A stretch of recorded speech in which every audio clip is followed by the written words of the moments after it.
Hello friends. तो आज की हमारी मूवी एक खुदगर्ज राजकुमार के ऊपर डिपेंड है, जिसे शाप से एक दरिंदा बनाया गया है। और ये शाप तभी ठीक हो पाएगा जब उसे किसी लड़की से सच्चा प्यार होगा और उस लड़की को भी उससे सच्चा प्यार होगा। और हमारी इस मूवी का नेम है ब्यूटी एंड द बीस्ट, जो 2017 में रिलीज हुई है। तो चलिए आगे बढ़ते हैं हम हमारी मूवी की ओर। तो मूवी की स्टार्टिंग में हम एक बहुत ही जालिम और मतलबी राजकुमार को देखते हैं, जो गाँव वाले लोगों से बहुत ही ज्यादा लगान वसूल करता है ताकि वो अपने आलिशान महल को सजा सके। और वो इसी महल में दावत रखता है जहाँ सिर्फ खूबसूरत लड़कियां ही आ सकती थी। और ऐसे ही एक दिन वो सभी के साथ डांस कर रहा होता है, तभी बाहर से तूफान से बचने के लिए एक बूढ़ी औरत दिखने में बिल्कुल ही भिखारन जैसी अंदर आती है और राजकुमार की शान में वो उसे एक गुलाब का फूल देती है। और यह देखकर शहजादा और महल में बाकी मौजूद सभी लोग उसका मजाक उड़ाते हैं और उसकी बुरी हालत और उसके बदसूरत चेहरे को देखकर शहजादा उस फूल को फेंक देता है, जिस पर वो बूढ़ी औरत कहती है कि खूबसूरती सूरत में नहीं सीरत में होती है, क्योंकि प्यार चेहरा देखकर नहीं दिल देखकर किया जाता है और तुम्हें तो प्यार का मतलब ही नहीं पता है। और फिर वो बूढ़ी औरत अपने असली रूप में आती है,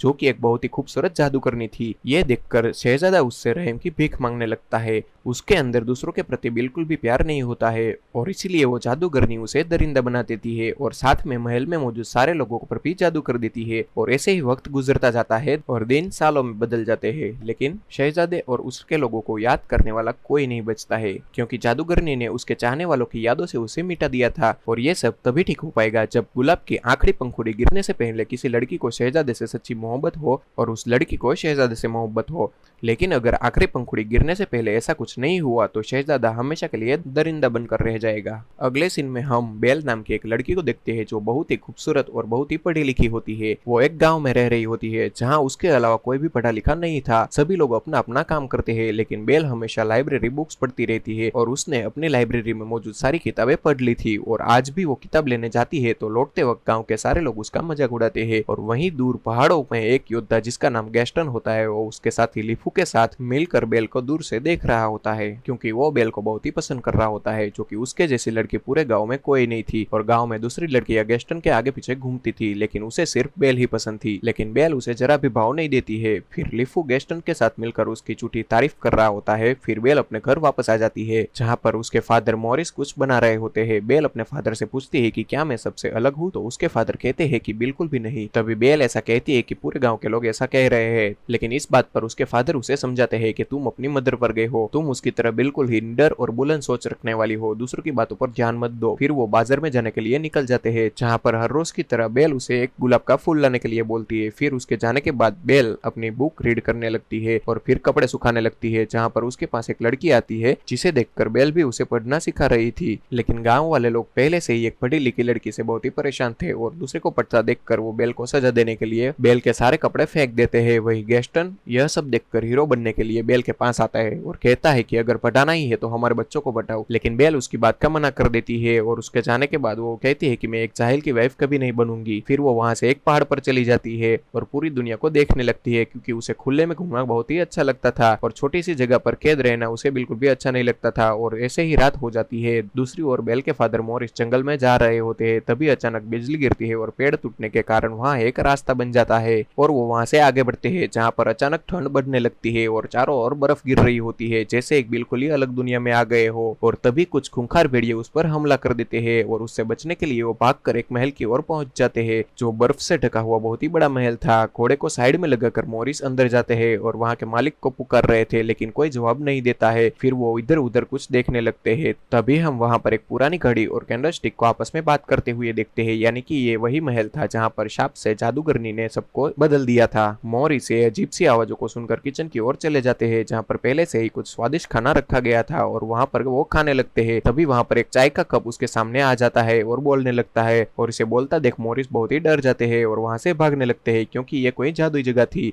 और बाहर रास्ते पर कई सारे गुलाब थे, जिसमें से वो एक गुलाब लेने के लिए कोशिश करते हैं। तभी अचानक एक दरिंदा आकर उसे पकड़कर अपने साथ ले जाता है और वहां से उसका घोड़ा लगान छोड़कर भाग जाता है। फिर वो भागता हुआ गाँव की ओर चला आता है और इस घोड़े को अकेला देखकर बेल तुरंत ही उस घोड़े के साथ जंगल में आ जाती है और महल के अंदर पहुंचकर अपने फादर को ढूंढने ढूंढने की कोशिश करती है, पर इस बार बहुत ही प्यारी लड़की को देखकर वो क्लॉक और कैंडलस्टिक, जिसका नाम कॉक्सवर्थ और ल्यूमायर होता है, वो आपस में डिस्कस करते हैं कि शायद ये वही लड़की है जो हमें सांप से आजाद करवाएगी। तभी बेल सीढ़ियों से होती हुई ऊपर जाती है जहाँ पर उसके फादर एक जेल में बंद होते हैं। तभी उसके फादर उसे देखकर कहते हैं कि प्लीज तुम यहाँ से चली जाओ, यहाँ पर बहुत ही बड़ा दरिंदा है और वो तुम्हें देख लेगा तो तुम्हें मार देगा। लेकिन बेल इसके लिए राजी नहीं होती है। तभी वहां पर वो दरिंदा आ जाता है। तभी बेल उसे पूछते हैं कि तुम कौन हो, तो वो दरिंदा उसे कहता है कि तुम्हारे फादर ने चोरी की है, उसने यहाँ से एक गुलाब चुराना चाहा है। तभी बेल कहती है कि मेरे फादर चोर नहीं है और मैंने ही गुलाब उसे लाने के लिए बोला था, अगर तुम्हें सजा ही देनी है तो मुझे दो, और सिर्फ गुलाब चुराने के लिए तुम उम्र भर की जेल नहीं दे सकते हो। तभी वो दरिंदा बताता है कि यह बात तुम्हारे लिए छोटी होगी लेकिन मेरे लिए बहुत ही बड़ी बात है ये, क्योंकि ऐसे ही एक गुलाब ने उसकी जिंदगी बदल दी है। और वो कहता है कि इसकी सजा उम्र कैद है, क्या तब भी तुम अपने पिता की जगह लेना चाहोगी। बेल के फादर बार बार उसे मना करते थे कि उसे भूल जाए और अपनी लाइफ आगे बढ़ाए। फिर बेल अपने फादर से आखिरी बार मिलने की रिक्वेस्ट करती है। फिर वो दरिंदा उसके लिए मान जाता है और फिर जेल के अंदर जाते ही वो अपने फादर को बाहर धक्का दे देती है और वहां खुद कैद हो जाती है। और इस बात पर दरिंदा मॉरिस को बाहर लेकर चला जाता है। फिर बेल पूरी लाइफ के लिए यहाँ पर कैद थी।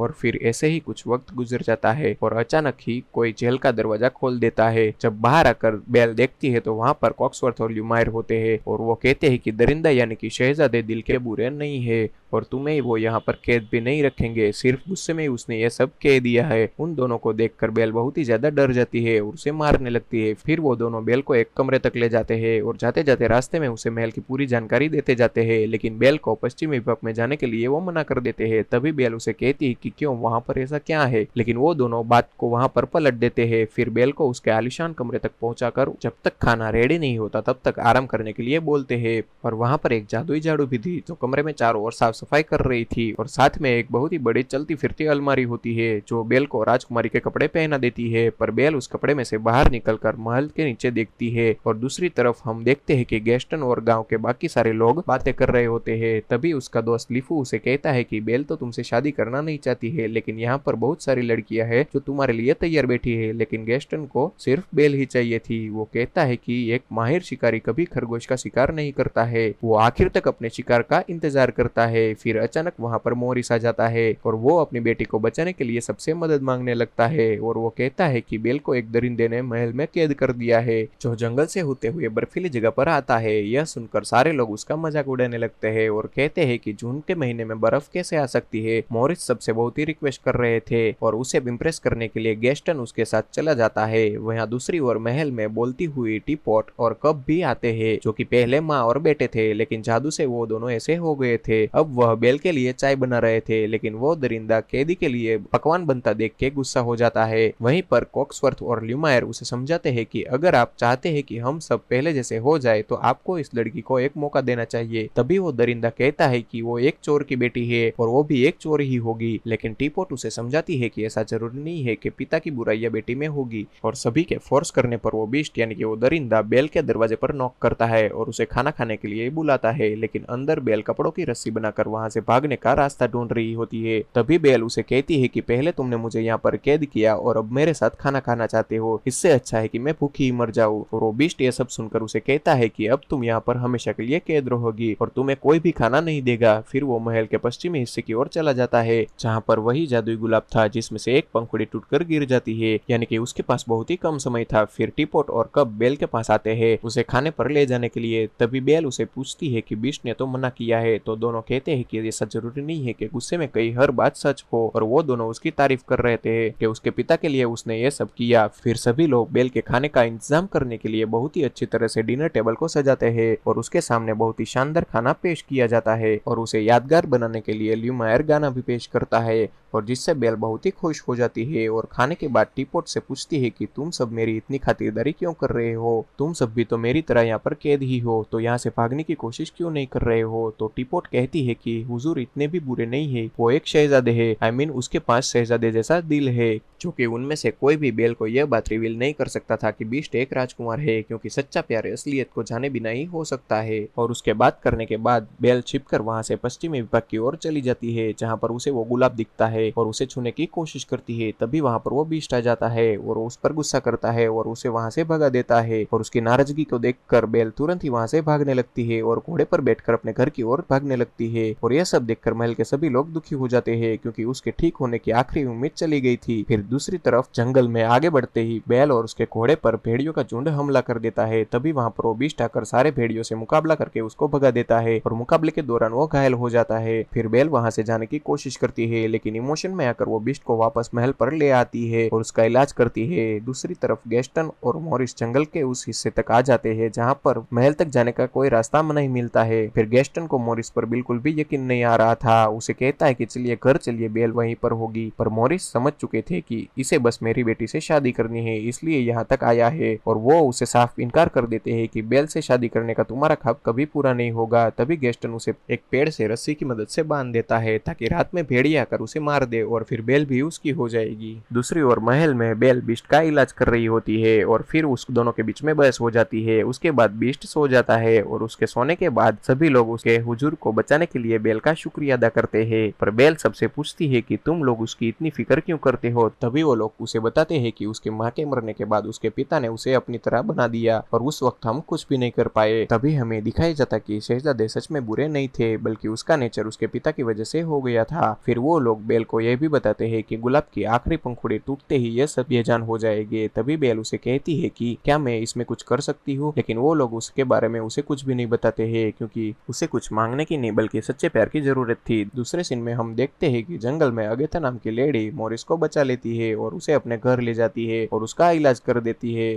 फिर हम देखते हैं कि धीरे धीरे बीस्ट और बेल के बीच में दोस्ती हो जाती है, क्योंकि बीस्ट जब बीमार था तब बेल ने उसका इलाज किया था और उसका ध्यान रखा था और किताबें पढ़कर सुनाई थी और बदले में उसे खुश करने के लिए बीस्ट बेल को अपनी लाइब्रेरी में ले जाता है और वहां पर लाइब्रेरी इतनी बड़ी थी कि उसे देखकर बेल बहुत ही खुश हो जाती है और वो बीस्ट से पूछने लगती है कि क्या तुमने यहाँ की सारी किताबें पढ़ ली है। तो बीस्ट मजाक में कहता है कि सारी तो नहीं, लेकिन इतनी जरूर पढ़ी है जितने मेरे सर पर बाल है। और इस मजाक पर बेल बहुत ही हंसने लगती है और बीस्ट ने यह लाइब्रेरी बेल को गिफ्ट कर दी थी, जिससे बेल बहुत ही ज्यादा खुश हो गई थी। और अब बीस्ट और बेल के बीच में अच्छी दोस्ती हो चुकी थी, जहाँ पर दोनों साथ में खाना खाते हैं, घूमते हैं, सैर करते हैं और किताब पढ़ते थे और गाना गाकर सब कुछ एंजॉय करते थे। और बेल भी बीस्ट को कंपनी देने के लिए उसके ही जैसे खाना खा रही थी और अब बीस्ट भी बेल की तरह रोमांटिक किताबें पढ़ने लगता है, जो कि उसे बिल्कुल भी पसंद नहीं थी। और फिर दोनों एक दूसरे की चीज में इंटरेस्ट लेने लगते हैं। फिर बीस्ट बेल को एक ऐसे कमरे तक ले जाता है जहाँ पर जादुई किताब रखी हुई थी और वो किताब उसी जादूगरनी ने उसे दी थी, जिसकी मदद से सिर्फ जगह के बारे में सोचकर ही हम जहाँ चाहे वहाँ जा सकते थे। फिर बेल पेरिस के बारे में सोचती है जहाँ पर उसके मदर और फादर अलग हुए थे। फिर वो दोनों वहां तक पहुंच जाते हैं। वहां पर जाकर हमें पता चलता है कि बेल की मदर को एक बहुत ही खतरनाक बीमारी हो चुकी थी और वो बीमारी कहीं बेल को भी न लग जाए, इसलिए उन दोनों को अलग होना पड़ा था। इसीलिए मॉरिस बेल को बहुत ही ज्यादा प्यार करते थे। फिर बीस्ट बेल के फादर को चोर कहने के लिए माफी मांगता है, क्योंकि असल में वो बहुत ही अच्छे इंसान थे। दूसरी ओर मॉरिस गांव में आकर सबको बता रहे होते हैं कि गैस्टन ने उसे मारने की कोशिश की। तभी वहां पर गैस्टन आ जाता है। जब गांव वाले गैस्टन को सवाल पूछ रहे थे तभी वो आसानी से सारी बात को घुमाकर सारा दोष मॉरिस के ऊपर डाल देता है। तो मॉरिस सबूत के लिए अगेथा जिसने उसे बचाया था उसे पूछने के लिए कहते हैं। तभी गैस्टन बताता है कि इस भिखारिन का भरोसा कोई नहीं करेगा और उसका दोस्त लीफू भी सबके सामने झूठ कह देता है कि गैस्टन ने ऐसा कुछ भी नहीं किया है और गैस्टन सबके सामने मॉरिस को पागल बना देता है। फिर एक गाड़ी उसे पागल खाने ले जाने के लिए बुलाई जाती है। दूसरी ओर महल में बेल और बीस्ट साथ में मिलकर डांस कर रहे होते हैं, क्योंकि शायद वो दोनों एक दूसरे को पसंद करने लगे थे। तभी एक जादुई आईने की मदद से बेल को पता चलता है कि उसके फादर मुसीबत में है और उसे पकड़कर पागल खाने ले जा रहा है और यह जानकर बीस्ट बेल को आजाद कर देता है और उस आईने को बेल को साथ ले जाने के लिए बोलता है और कहता है कि कभी तुम्हें मेरी याद आए तो इस आईने में मुझे देख लेना। फिर बेल तुरंत वहां से जाने के लिए निकल जाती है, लेकिन बेल के जाते ही महल के सारे लोग फिर से उदास हो जाते हैं, जो कि उसकी आखिरी उम्मीद थी। वहीं दूसरी ओर जब बेल गांव में पहुंचकर सबको कहती है कि मेरे फादर को छोड़ दो, वो सच कह रहे हैं, बीस्ट सच में है, और उसे प्रूफ करने के लिए वो जादू आईने की मदद से सबको बीस्ट दिखाती है, जिसे देखकर गांव के सभी लोग डर जाते हैं। पर बेल उसे समझाती है कि दिखने में भले ही डरावना हो लेकिन दिल का बहुत ही अच्छा है। लेकिन ये सबसे गैस्टन समझ चुका था कि बेल उस बीस्ट को पसंद करती है और इसीलिए वो सभी को कहता है कि इस पर भी उस दरिंदे ने काला जादू कर दिया है, हमें तुरंत ही उस दरिंदे को मार देना चाहिए। और उसके हुक्म पर बेल को और उसके फादर को पागल खाने ले जाने वाली गाड़ी में कैद कर दिया जाता है। फिर गैस्टन गांव के सारे लोगों के साथ मिलकर उस बीस्ट को खत्म करने के लिए निकल जाता है और महल में जब सबको ये बात का पता चलता है तो वो लोग फाइट करने के लिए रेडी हो जाते हैं। कॉक्सवर्थ बीस्ट के पास जाकर उसे हमले के बारे में बताता है, लेकिन बेल के जाने के बाद बीस्ट टूट चुका था, उसे कोई फर्क नहीं पड़ता कि क्या होने वाला है, क्योंकि उसका प्यार उससे दूर चला गया था।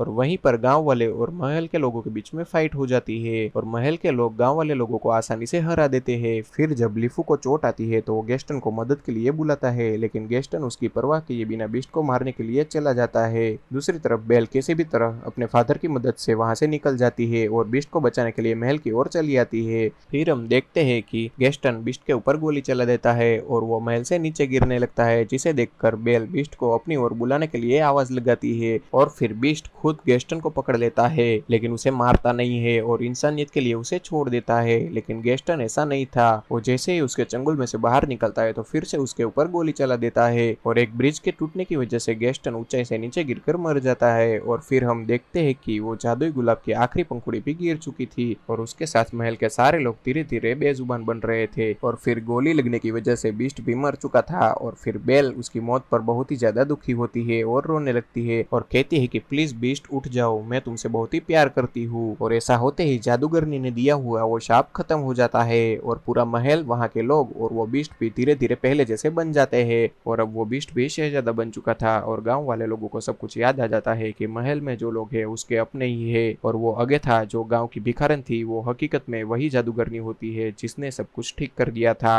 और फिर मूवी के लास्ट सीन में हम देखते हैं कि शहजादा और बेल गांव के सारे लोगों के साथ डांस कर रहे होते हैं और यहाँ पर हमारी मूवी हैप्पीली एंड हो जाती है। तो दोस्तों, अगर आपको हमारी वीडियो अच्छी लगी हो तो प्लीज लाइक करें, शेयर करें और सब्सक्राइब करना बिल्कुल भी ना भूलें।